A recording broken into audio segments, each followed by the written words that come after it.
Russia has launched an extraordinary High Court bid to retain its Canberra embassy after the government blocked their lease to build an embassy close to Parliament House due to national security concerns. Since then, a Russian diplomat has been illegally squatting on the site, with the government today playing down any ongoing security risk. The national security threat that was represented by a Russian embassy on site are not the same as some bloke standing on a blade of grass on the site that we don't see really as a threat to our national security.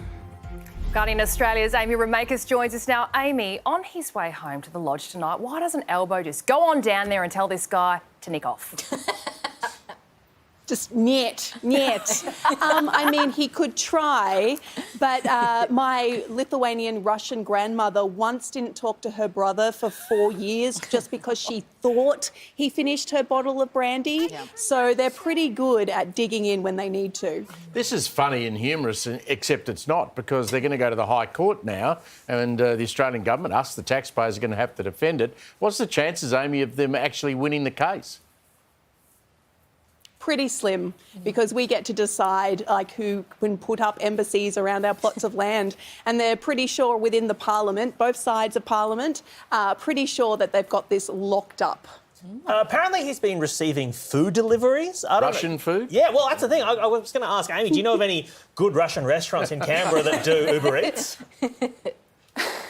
No, there's not a hell of a lot of Russian restaurants in Canberra. There's a couple of Polish clubs and things, but I don't think they're too popular there at the moment. Knowing that area of Canberra, it's probably kebabs is his best lot there. So probably getting a couple of Yarralumna kebabs, but it's still decided whether we're going to make him a person non grata or whether we're just going to put some bits of vodka out to see if we can lead him out onto the street that way. What's wrong with cigarettes, kebabs, vodka in a tin hut? Pricey, that's get down to Canberra. My idea of a night in Canberra. Go see him.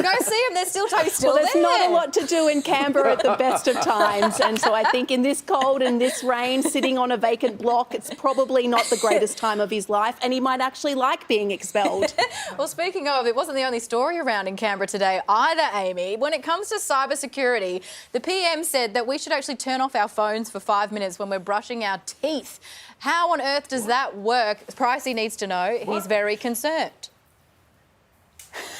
Well, it's meant to actually help stop anyone who might have put some ransomware or hacked into your phone or whatever, to stop them being able to do that, to break the connection. There is some science behind it, but I'm not sure if it works because we haven't tried turning the parliament on and off again to see whether that helps reboot it and help fix things. So, hey, if it works for the phones, maybe it'll work for the parliament too. Is the ransomware in the phone or your toothbrush? I'm confused.